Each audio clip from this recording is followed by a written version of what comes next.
Hello दोस्तों, स्वागत है आपका नरेंद्र कुमार लेक्चर्स के इस नए वीडियो में। दोस्तों, आज हम लोग देखेंगे 12th क्लास का चैप्टर जो है वो फर्स्ट है। क्या है? चैप्टर फर्स्ट है, यानी पहला चैप्टर है। और चैप्टर का क्या नाम है? स्थिर वैद्युतिकी। ठीक है, इसमें एक लेक्चर लगाया जा चुका है, आज दूसरा लेक्चर लगेगा।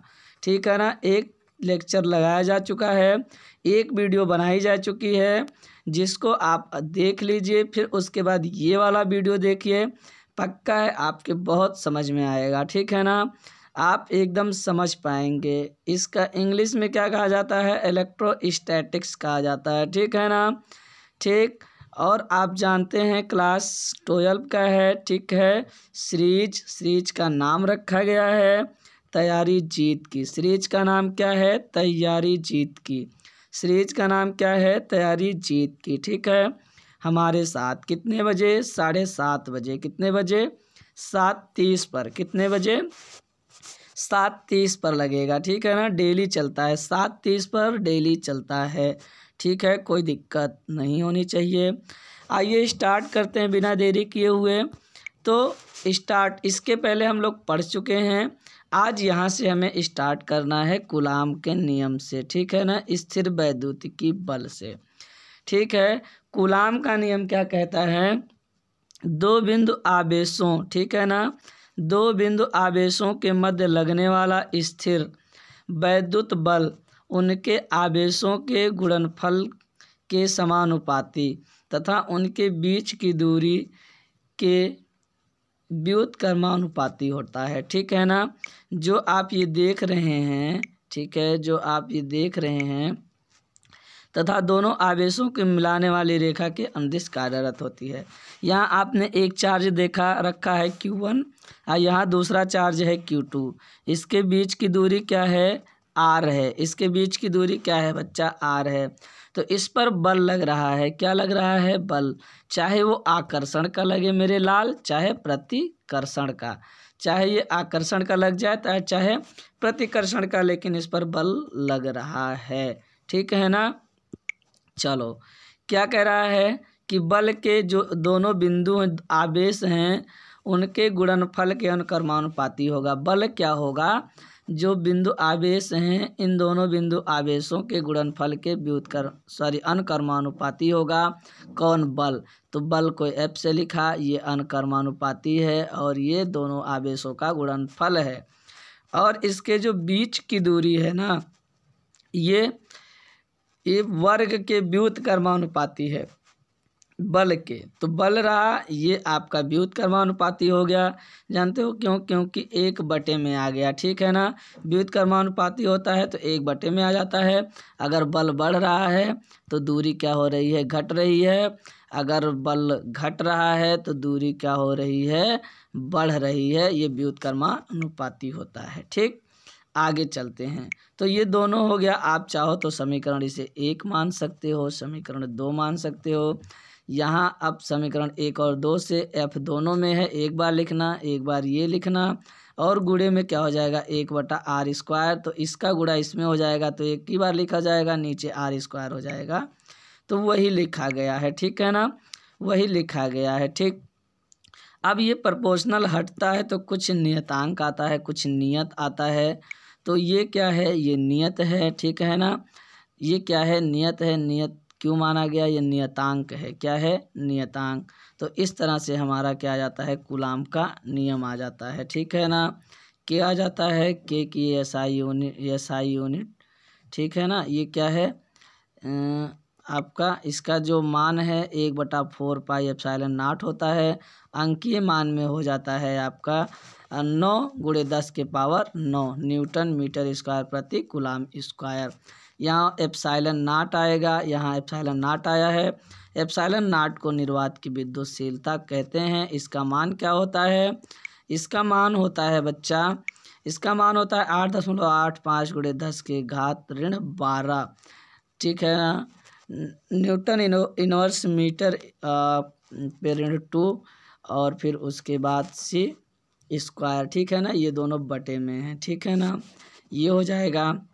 सीजीएस में के का मान क्या ले लेते हैं? 1 ले लेते हैं।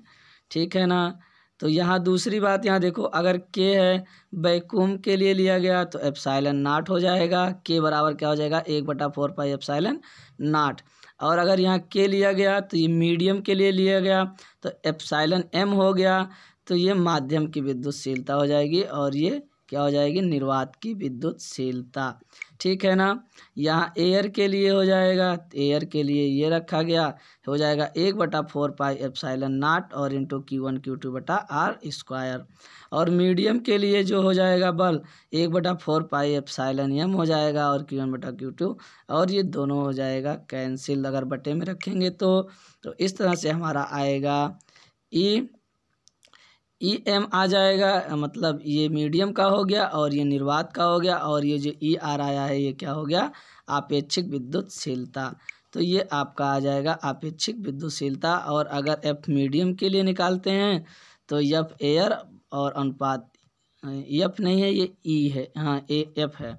ठीक है, ये यही तो आया इन दोनों के बराबर। देखो इन दोनों के बराबर कौन आया है ई आर आया है। ठीक है ना। तो यहाँ क्या लिख दिया गया ई आर लिख दिया गया इसके बराबर इन दोनों के, और यहाँ से कौन पक्षांतर कर दिया गया, यहाँ से पक्षांतर एफ ए आई आर वाला कर दिया गया, जो बल है एयर का ये वाला कर दिया गया। तो बल एफ का, ठीक है ना, मतलब बल एयर का और बटे का आपेक्षिक विद्युतशीलता। अगर बल कहाँ लग रहा है मीडियम में लग रहा है तो ई आर का जो मान होगा वो 1 से क्या होगा 1 से बड़ा या 1 से बराबर। अगर वायु में है तो ई आर का मान 1 होगा, अगर ई आर का मान धातु में है तो अनंत होगा, आपेक्षिक विद्युतशीलता है। और अगर जल में होगा तो 81 होगा। ठीक है, आगे आइए आगे चलते हैं, आगे देखते हैं क्या है। आगे विद्युत क्षेत्र आता है। अगली हेडिंग क्या है आप लगाएंगे विद्युत क्षेत्र। क्या लगाओगे विद्युत क्षेत्र। सुनो, अब यहाँ कोई बिंदु आवेश है, यहाँ Q रखा गया है, मान लो ये इसका क्या है क्षेत्र है, ये इसका क्या है क्षेत्र है, इसे हमने कह दिया विद्युत क्षेत्र। ठीक है ना, ये है। तो आओ इसमें पढ़ते हैं, देखते हैं क्या लिखा गया है, क्या कहना चाहता है। तो यहाँ कह रहा है किसी आवेश के चारों ओर, ठीक है ना, ये आवेश है इसके चारों ओर, ठीक है, ये इसके चारों ओर, वह चारों ओर का वह क्षेत्र जहाँ उसके प्रभावों को, जहाँ इसके प्रभाव को, ठीक है ना, अनुभव किया जा सके विद्युत क्षेत्र कहलाता है। अगर ये प्लस चार्ज है, कोई प्लस ले आओगे इसके अंदर, अगर ये विद्युत क्षेत्र के अंदर आ गया, ठीक है, प्लस का, तो क्या होगा प्रतिकर्षित करके बाहर कर देगा। अगर आप माइनस का इसके अंदर ले आते हो तो ये आकर्षण कर लेगा अगर प्लस का है तो, ठीक है ना। और फिर उसके बाद क्या होगा, अगर आप यहाँ कोई भी चार्ज रखते हैं तो ना आकर्षण होगा ना प्रतिकर्षण होगा, क्योंकि ये इसके क्षेत्र में नहीं आता है। ठीक है ना, तो वही कह रहा है। कहो तो मैं समझा दूँ आपको एक लाइन में। चलो ठीक है, आइए समझा देते हैं। ठीक है ना, देखो अगर यहाँ कोई क्या है, यहाँ मान लो कोई आवेश है प्लस का है, ठीक है ना, और ये प्लस का है, और यहाँ कोई इसका विद्युत क्षेत्र है, ठीक है। अब इसके अंदर, इसके बाहर कोई प्लस का चार्ज रखोगे तो ना आकर्षण होगा ना प्रतिकर्षण होगा, कुछ नहीं होगा। अब ये इसका विद्युत क्षेत्र है, यहाँ रखोगे प्लस का तो हो जाएगा प्रतिकर्षण, प्रतिकर्षित करके बाहर कर देगा। क्यों? क्योंकि ये भी प्लस प्रतिकर्षण होता है। अगर आप इसके अंदर माइनस ले आते हो तो आकर्षित हो जाएगा, क्योंकि ये इसके विद्युत क्षेत्र में आ रहा है। अगर यहाँ रखते हो तब कुछ नहीं होगा, क्योंकि यहाँ ये इसके विद्युत क्षेत्र में नहीं आ रहा है। ठीक है ना, यही कहानी है। तो फिर से पढ़ दे रहा हूँ, ध्यान से सुनो। किसी आवेश के चारों ओर का वह क्षेत्र जहाँ उसके प्रभाव को अनुभव किया जा सके विद्युत क्षेत्र कहलाता है। क्या कहलाता है? विद्युत क्षेत्र कहलाता है। ठीक है ना। अब हम देखते हैं विद्युत क्षेत्र की तीव्रता। विद्युत क्षेत्र की तीव्रता, मजबूती, पकड़। ठीक है, कह रहा है किसी स्रोत आवेश के कारण, यहाँ मान लो कोई स्रोत है और ये मैंने क्यों कर दिया, ये स्रोत है, ठीक है ना। स्रोत के कारण विद्युत क्षेत्र के किसी बिंदु पर विद्युत क्षेत्र की तीव्रता उस बिंदु पर परीक्षण आवेश पर लगने वाला बल एवं परीक्षण आवेश के अनुपात के बराबर होता है। ठीक है ना। तो ये ई जो है हमारा ये विद्युत क्षेत्र है। क्या है? ई जो है ये विद्युत क्षेत्र है। ठीक है। और इस पर बल जो है एफ लग रहा है। और क्यू नाट जो है ये क्या है? आपका परीक्षण आवेश है। क्यू नाट को क्या कहते हैं? परीक्षण आवेश। क्यू लिख दिया, नाट लिख दिया, तो इसे कहते हैं परीक्षण आवेश कहते हैं। क्या कहते हैं? परीक्षण आवेश कहा जाता है बच्चा। क्या कहा जाता है? परीक्षण आवेश कहा जाता है। ठीक है ना। और यहाँ वही लिखा है, एक बार मैं फिर से पढ़ देता हूँ। आप नोट्स बना लीजिए, कोई दिक्कत नहीं है, नोट्स ऐसे ही सेम बनेगा। किसी स्रोत आवेश के कारण विद्युत क्षेत्र के किसी बिंदु पर विद्युत क्षेत्र की तीव्रता, ये विद्युत क्षेत्र की तीव्रता है, उस बिंदु पर परीक्षण आवेश, ये परीक्षण आवेश है, पर लगने वाला बल, ठीक है ना, ये ऊपर बल है, परीक्षण आवेश के अनुपात का मतलब बटा के क्या होता है? बराबर होता है। तो ये एक समीकरण निकला, याद रखिएगा। ठीक है ना। अब ध्यान से इधर आ जाओ। ये आपका कोई क्या है? आवेश है, आवेश सोर्स है, स्रोत है, जो भी आपने पढ़ा है। और ये कोई परीक्षण आवेश है। क्या है? क्यू नॉट परीक्षण आवेश। और इसके बीच की दूरी स्मॉल आर है। इसके बीच की दूरी क्या है? स्मॉल आर है। तो बिंदु आवेश के कारण विद्युत क्षेत्र की तीव्रता, तो एफ बराबर अभी आपने पढ़ा है के क्यू वन क्यू टू बटा आर स्क्वायर। आपने अभी यही पढ़ा ना, के क्यू वन क्यू टू बटा आर स्क्वायर, यही तो पढ़े हो। लेकिन यहाँ Q1 Q2 तो है नहीं, यहाँ Q है तो Q रख दिया, यहाँ Q नॉट है तो Q नॉट रख दिया, और यहाँ R है तो R का स्क्वायर कर दिया। इसमें कोई गलती वाली बात तो है नहीं। ठीक है ना। अब यहाँ देख लेते हैं E बराबर क्या हो जाएगा। अब यहाँ F बराबर क्या रख सकते हो? F बराबर अभी आपने वहाँ देखा है, F बराबर E बराबर हमारा क्या है? E बराबर है F बटा क्यू नाट। F बराबर E बराबर F बटा क्यू नाट। तो इसके जगह पे रख दिया, इसके जगह पे क्या रख दिया बच्चा?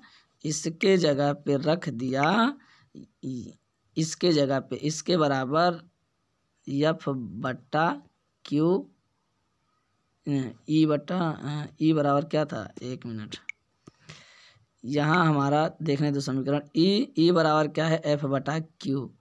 ये तो यहाँ F है, तो F बराबर क्या हो जाएगा? F बराबर EQ हो जाएगा। क्या हो जाएगा? EQ। तो F बराबर EQ, तो यहाँ क्या लिख दिया? यहाँ लिख दिया E तो है ही है, Q नाट भी लिख लो।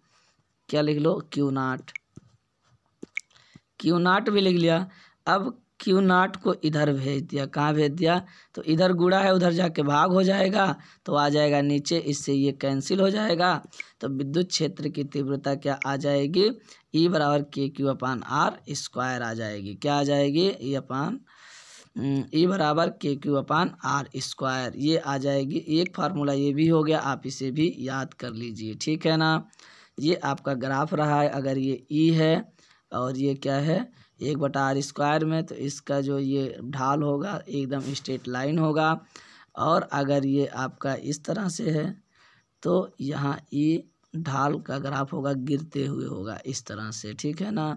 तो ये ग्राफ भी आप याद रखिएगा कैसे बनेगा।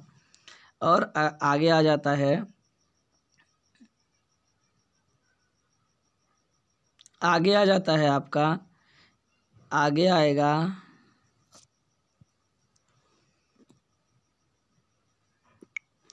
इलेक्ट्रिक फील्ड लाइन, विद्युत क्षेत्र रेखाएं। क्या आ जाएगा? विद्युत क्षेत्र रेखाएं। ठीक है ना। तो यहाँ मैं पढ़ता हूँ एक लाइन, विद्युत क्षेत्र रेखाएं वह काल्पनिक रेखाएं हैं जो वास्तविक विद्युत क्षेत्र को प्रदर्शित करती हैं। ठीक है ना। विद्युत क्षेत्र की रेखा से किसी बिंदु पर स्पर्श रेखा उस बिंदु पर विद्युत क्षेत्र की दिशा बताती है। ठीक है ना। ये जो इस तरह से खींचा गया है बच्चा, ठीक है ना, इस तरह से जो खींचा गया है, ये क्या है? विद्युत क्षेत्र रेखाएं हैं। और इन विद्युत क्षेत्र रेखाओं की किसी बिंदु पर आपको दिशा जाननी है तो उस पर एक स्पर्श रेखा खींचा जाता है। अगर आपको पता लगाना है कि यहाँ दिशा क्या है, तो इस पर एक स्पर्श रेखा खींचेंगे, ये इसकी दिशा होगी। अगर यहाँ पता लगाना है तो इस पर खींचोगे तो ये एक दिशा होगी। अगर इस बिंदु पे पता लगाना है तो यहाँ इसकी दिशा होगी। अगर इस बिंदु पे लगाना है तो इधर स्पर्श रेखा खींचो तो इधर एक दिशा होगी। इस पर पता लगाओगे तो इधर एक दिशा होगी। इस पर पता लगाना है तो इधर स्पर्श रेखा खींचो तो ये इसकी दिशा होगी। तो विद्युत क्षेत्र रेखाओं पर, ठीक है ना, आप स्पर्श बिंदु खींचेंगे तो उस बिंदु की क्या पता चलने वाली है, दिशा पता चलने वाली है। तो विद्युत क्षेत्र रेखाओं पर इस तरह से क्या पता लगाया जाता है, दिशा पता लगाया जाता है, ठीक है ना। तो ये रहा। आइए आगे बढ़ते हैं, आगे देखते हैं क्या है। आगे क्या कह रहा है, विभिन्न आवेशों हेतु विद्युत क्षेत्र, ठीक है ना। अगर भाई साहब देखो, विद्युत क्षेत्र रेखाएं प्लस से निकलती हैं। कहाँ से निकलती हैं, विद्युत, अगर ये प्लस है, ठीक है ना, तो विद्युत क्षेत्र रेखाएं प्लस से निकलती हैं। प्लस से क्या होती हैं, निकलती हैं। विद्युत क्षेत्र रेखाएं प्लस से, याद रखना, हमेशा प्लस से निकलती हैं और माइनस की ओर आती हैं। प्लस से निकलती हैं और माइनस की ओर आती हैं। विद्युत क्षेत्र रेखाएं प्लस से निकलती हैं और माइनस की ओर आती हैं, ठीक है ना। ये बात समझे कि नहीं, याद रहेगा कि विद्युत क्षेत्र रेखाएं प्लस से निकलती हैं और माइनस की ओर आती हैं। वही यहाँ दर्शाया गया है कि प्लस से निकल रही हैं और माइनस की ओर आ रही हैं, ठीक है ना। इस तरह से अगर हम लोग दर्शाना चाहें तो देखो, अगर मैं कोई दो आवेश ले लेता हूँ, मान लो एक यहाँ प्लस का ले लिया और एक यहाँ माइनस का ले लिया, ठीक है ना।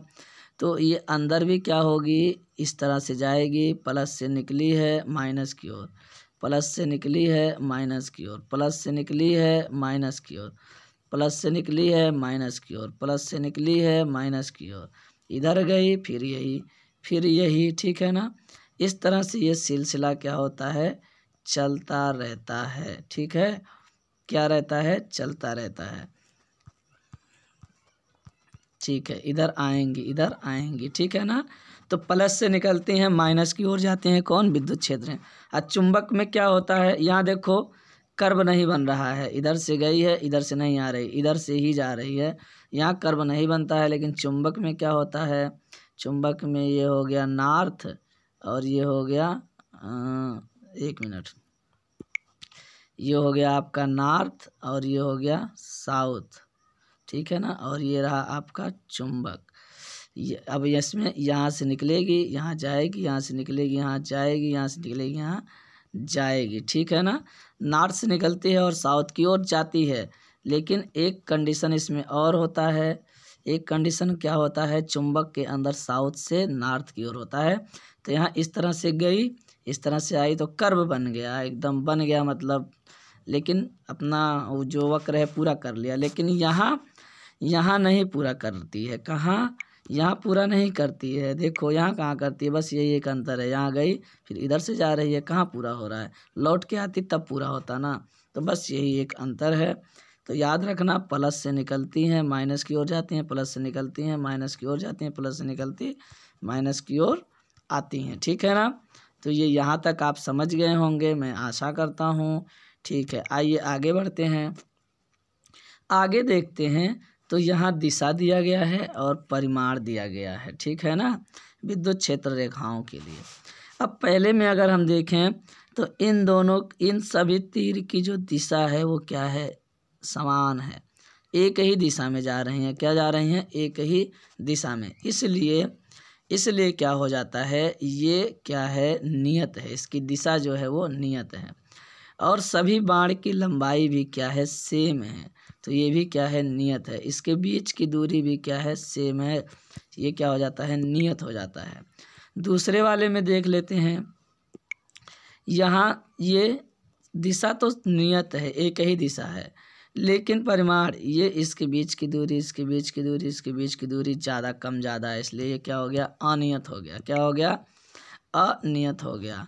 इधर देख लेते हैं, इसकी दिशा इधर है, इसकी दिशा इधर, इसकी इधर, इसकी इधर, यानी इसकी दिशा ही नियत नहीं है, इसकी दिशा नियत नहीं है और इसका परिमाण भी नियत नहीं है। कोई इधर गैपिंग ज़्यादा, बाण छोटा बड़ा हो गया, ठीक है ना। ये तो क्या हो गया, दोनों अनियत हो गया। और फिर उसके बाद चौथा देख लेते हैं, तो ये रहा, ये रहा, ये रहा, सबकी दिशा क्या है, अलग अलग है। दिशा यहाँ इधर है, यहाँ इधर है, यहाँ इधर है, यहाँ इधर है, यहाँ इधर है, यहाँ इधर है। यानी दिशा यहाँ क्या नहीं है, नियत नहीं है। यहाँ दिशा क्या नहीं है, नियत नहीं है, अरे अनियत है, ठीक है ना। लेकिन इसके बीच की जो गैपिंग है आप देखेंगे क्या है, सेम है, इसलिए ये परिमाण क्या हो जाता है, नियत हो जाता है, ठीक है ना। इस तरह से आपने 1-2 टॉपिक और पढ़ लिया, ठीक है ना। आज के लिए क्या है, इतना ही काफ़ी है। अगर आपके समझ में ना आया करे तो आप बेहिचक कमेंट बॉक्स में लिख दिया करें, आपको परेशान होने की ज़रूरत नहीं है, ठीक है ना। तो आज के लिए इतना ही काफ़ी है, कल फिर मिलेंगे 7:30 बजे। तब तक के लिए जय हिंद। पढ़िए, नोट्स बनाइए और मस्त रहिए, स्वस्थ रहिए, व्यस्त रहिए और मस्त रहिए।